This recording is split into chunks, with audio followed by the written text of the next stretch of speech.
बात है। एक गांव में राजू और रवि नाम के दो आइसक्रीम व्यापारी अगल बगल के घरों में रहा करते थे। राजू बहुत सरल और अच्छा इंसान है।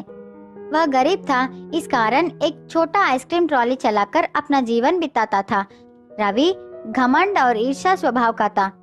राजू की उस छोटे ट्रक को देखकर उसका मजाक उड़ाता था। हर दिन सुबह राजू और रवि आइसक्रीम बेचने अलग अलग रास्ते में जाते थे। स्कूल का समय होते ही दोनों वहां पहुंचते थे। स्कूल के सारे बच्चे राजू के पास ही आकर आइसक्रीम खरीदते थे।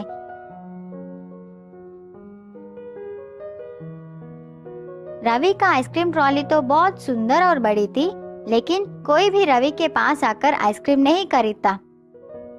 उतने में एक गरीब लड़का रवि के पास आकर कुछ खाने के लिए मांगता है।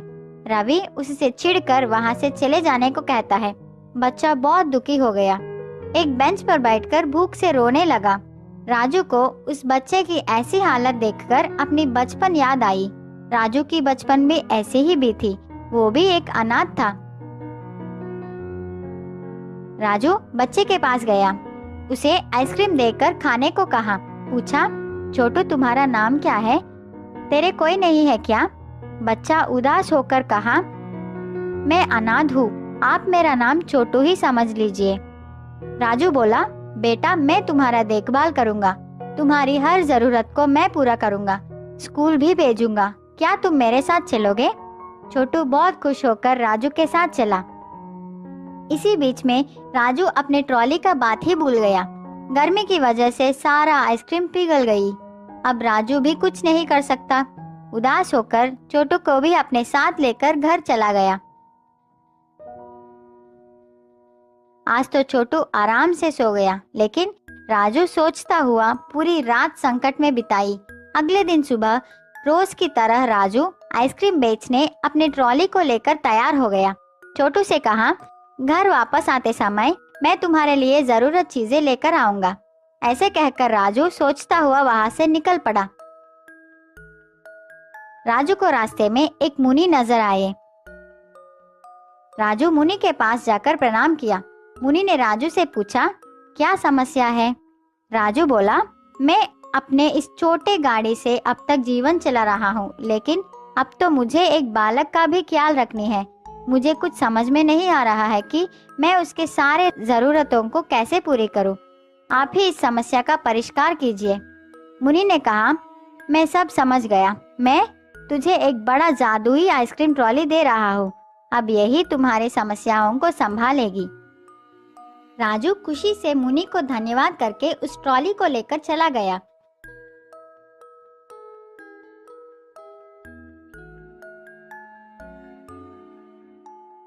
रास्ते में आइसक्रीम भेजता हुआ जा रहा था। इतने में उसको शक लगा कि इतने सारे आइसक्रीम कहाँ से आ रहे हैं, मैं तो इतना नहीं लाया। वह डब्बे को खोल कर देखा तो राजू चौंक गया। उसको समझ आ गया कि ये सब मुनि की महिमा है। रोज की तरह राजू स्कूल के पास आ गया। रवि को राजू की इस नए ट्रॉली को देखकर जलन होने लगा। राजू को इस दिन अच्छा व्यापार हुआ, बहुत पैसे भी मिले। उन पैसों से राजू छोटू के लिए नए बैग, पुस्तक, कपड़े खरीदकर घर लौटा। छोटू बहुत खुश हो गया।